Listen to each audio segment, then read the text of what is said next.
আসসালামু আলাইকুম ইংলিশ প্রিয় শিক্ষার্থী ভাই ও বোনেরা, সিম্পল কমপ্লেক্স কম্পাউন্ডে আরও একটা সুন্দর ক্লাস নিয়ে চলে আসলাম। প্রায় মোস্ট অফ দ্য স্টুডেন্টের কিন্তু সিম্পল কমপ্লেক্স কম্পাউন্ডে অনেক ধরনের সমস্যা, আমরা সবাই এটাকে এড়িয়ে যাই, অ্যান্সার করতে ভয় পায়। জাস্ট আজকের ক্লাসে একটু মনোযোগ সহকারে খেয়াল করো, ইনশাল্লাহ আজকের পর থেকে তুমি সিম্পল কমপ্লেক্সে সহজেই অ্যান্সার করতে পারবা। জাস্ট একটা ছকের মাধ্যমে তুমি পুরো সিম্পল কমপ্লেক্স কম্পাউন্ডটাকে আমি সুন্দরভাবে ক্লিয়ার করে দেবো। তো দেখো, আমরা সিম্পল কমপ্লেক্সটাকে আমরা এবার ছকের মাধ্যমে সাজিয়েছি এবং তোমরা জানো সিম্পল কমপ্লেক্স কম্পাউন্ড একটা ট্রান্সফরমেশন অফ সেন্টেন্স, ট্রান্সফার করতে হবে, তবে অর্থের পরিবর্তন করা যাবে না এমন একটা জিনিস। এবং এটা ট্রান্সফার এমনভাবে করতে হবে, আমরা সিম্পল থেকে যখন আমরা কমপ্লেক্সে যাব তখন এক নিয়ম হবে, আবার যখন কমপ্লেক্স থেকে আমরা সিম্পলে ফিরে আসবো তখন আবার সেম নিয়ম থাকবে। আবার যখন আমরা কমপ্লেক্স থেকে কম্পাউন্ডে যাব তখন আমার এক নিয়ম হবে, আবার কম্পাউন্ড থেকে যখন আমি কমপ্লেক্সে ফিরে আসবো তখন আবার সেই নিয়মে আমরা ফিরে আসবো। এইভাবে কিন্তু ট্রান্সফার হয়। সো একটা মুখস্থ করলে আমি বাকিগুলো আমার জন্য খুব সহজ হয়ে যাবে। তো দেখো, প্রথমে সিম্পলটা দেখো, প্রথম সিম্পল যুক্ত সেন্টেন্স যদি ভার প্লাস আইএনজি যুক্ত থাকে তাহলে আমরা কমপ্লেক্স করতে হলে অর্থ অনুসারে অ্যাজ সিন্স হোয়েন ব্যবহার করব, তারপর একটা সাবজেক্ট ব্যবহার করব। সাবজেক্ট কোথায় থাকবে?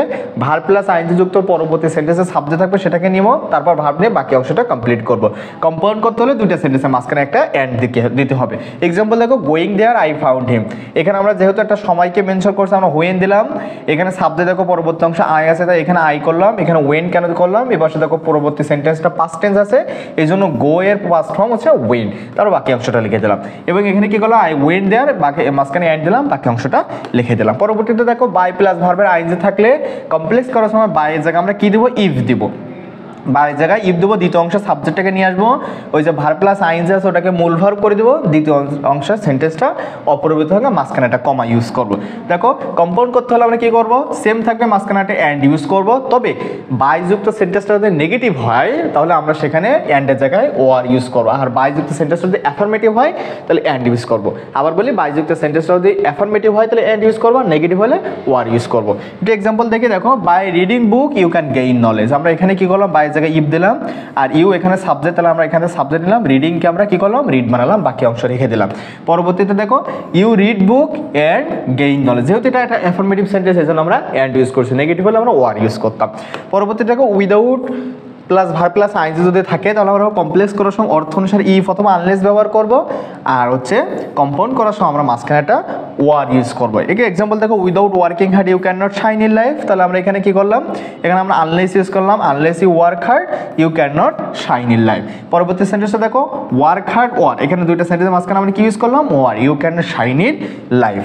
পরেরটা দেখে, ইনস্পাইট অফ যদি থাকে অথবা ডিসপাইট যদি থাকে তাহলে আমার কি করতে হয়? ইনস্পাইট অফ অথবা ডিসপাইটের পরে সাবজেক্টের পসেসিভ ফর্ম বসে, মনে রাখবো, ইনস্পাইট অফ অথবা ডিসপাইটের পরে সাবজেক্টের পসেসিভ ফর্ম বসে এবং অ্যাডজেক্টিভের কি বসে? নাউন ফর্ম বসে। ভালো করে মনে রাখবো, সাবজেক্টের পসেসিভ ফর্ম বসবে এবং অ্যাডজেক্টিভের কি বসবে? নাউন ফর্ম বসবে। আর কমপ্লেক্স করার সময় দো অল দো বসে এবং বাকি অংশটা অপরিবর্তিত থেকে মাঝখানে একটা কমা বসে।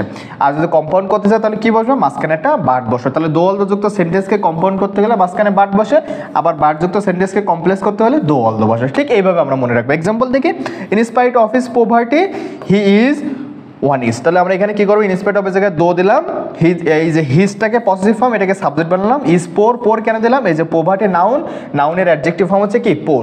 তারপরে বাকি অংশ আমরা ঠিক রাখলাম। এখানে কি দিলাম? He is poor but he is honest.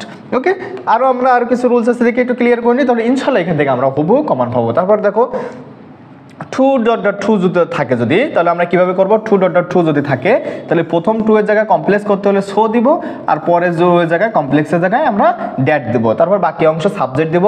Present tense হলে ক্যান, পাস্ট টেন্স হলে কুড নট দিয়ে ভার্বের বাকি অংশটা কমপ্লিট করব। আর যদি কম্পাউন্ড করি তাহলে প্রথম টু জায়গায় ভেরি আর পরের টু জায়গায় এন্ড দিয়ে বাকি অংশটা আমরা কমপ্লেক্সের মতন করে দিব। দেখো এক্সাম্পল দেখো, he is too weak to, তাহলে এই টুর জায়গায় আমরা কমপ্লেক্স করার সময় সো দিব, আর এই টুর জায়গায় কমপ্লেক্স করার সময় আমরা কি দিলাম? ড্যাট দিলাম। তারপর প্রথম অংশ সাবজেক্ট নিয়ে প্রথম অংশ সাবজেক্ট হি, এখানে প্রেজেন্ট টেন্সে আমরা ক্যান নট, বাকি অংশ ভার্বের ভি1 বসাই দিলাম। এখানে দেখো, হি ইজ ভেরি, এখানে ভেরি দিলাম আমরা টুর জায়গায় ভেরি, আর ওই টুর জায়গায় আমরা কি করলাম? এন্ড দিলাম। প্রথম অংশ সাবজেক্ট দিলাম ক্যান, প্রেজেন্ট টেন্স আসলে তাহলে ক্যান নট, আর এখানে আমরা কি করলাম ভার্বের ভি ওয়ান জায়গায় রেখে দিলাম।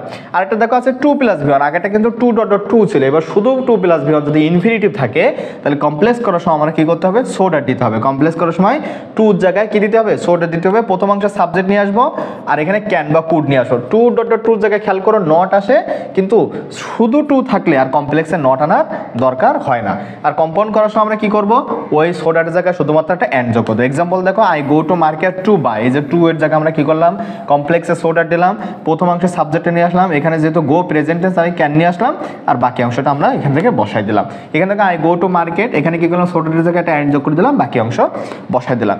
এবার দেখো সিম্পলে যদি তোমার প্রাণী বা বস্তু পাখি বা এই টাইপের ব্যক্তি বোঝায় তাহলে আমরা কমপ্লেক্স করার সময় কি করব ব্যক্তি বোঝালে আমরা হু দ্বারা দুটা সেন্টেন্স তৈরি করব। কি দ্বারা হু দ্বারা, হু দিয়ে দুটা সেন্টেন্স তৈরি করব। আর যদি বস্তু বোঝায় অথবা প্রাণী বোঝায় তাহলে হুইস অথবা ড্যাট দিয়ে করব। কোনো একটা জায়গা বোঝালে হোয়ার, কোনো একটা সময় বোঝালে হোয়েন দ্বারা দুইটা সেন্টেন্স বা দুইটা বাক্য তৈরি করে দিলে আমার কমপ্লেক্স হয়ে যাবে। কিভাবে দেখো I was a bird that was flying in the sky, আমি একটা পাখি দেখেছিলাম, আই স এ বার্ড, আমি একটা পাখি দেখছিলাম that flying one the tree, যেটা কি করছিল গাছের উপর দিয়ে উড়ে যেতে দেখছিল। এবং কম্পাউন্ড করার সময় আমরা কি করবো জাস্ট একটা কমার পরিবর্তে এন্ড করে দেবো, I saw a bird and it was flying in the on the tree. Okay, এই ছিল হচ্ছে আমাদের সিম্পল কমপ্লেক্সের একদম সহজ এবং সুন্দর একটা নিয়ম, যে নিয়ম থেকে সুন্দরভাবে তুমি পরীক্ষা হুবহু কমন পাবা। জাস্ট ইনশাআল্লাহ আজকের পর থেকে তোমার এই টপিকে আশা করি তুমি সহজে অ্যান্সার করতে পারো। যদি আজকে ক্লাসটা ভালো লেগে থাকে এবং বুঝতে পেরে থাকেও অবশ্যই ক্লাসটা শেয়ার করে তোমার ফ্রেন্ড সার্কেলকে দেখার সুযোগ করে দেবে এবং সাবস্ক্রাইব ফলো করে আমাদের সাথে থাকবে। ইনশাআল্লাহ নতুন নতুন ক্লাস এখান থেকে তোমরা সবসময় পেয়ে যাবা। ভালো থাকো, সুস্থ থাকো, দেখাবে নতুন আর একটা ক্লাসে। আসসালামু আলাইকুম ওয়া রাহমাতুল্লাহি ওয়া বারাকাতুহু।